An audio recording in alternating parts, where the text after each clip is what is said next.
The flying boat service between England and Australia began in 1938 when large luxury flying boats began to operate on a thrice weekly service between Rose Bay, Sydney and Southampton.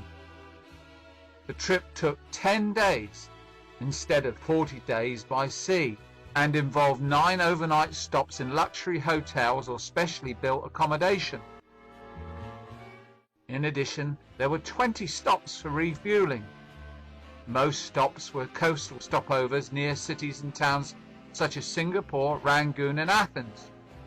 Travel on these Empire flying boats was the height of luxury, and the cost of a one-way ticket was about £200, which was an average year's wage at the time. These were the first planes to offer reclining seats and to include an in-flight service of food and drinks. The service was interrupted by World War II when more than half the Qantas fleet was commissioned for war service by the Australian government. In May 1946, the United Kingdom-Australia route was re-established and consolidated the position of the Kangaroo service as a world trunk air route. In 1949, the flying boat service ceased operation when the route was taken over by the speedier Lockheed Constellations.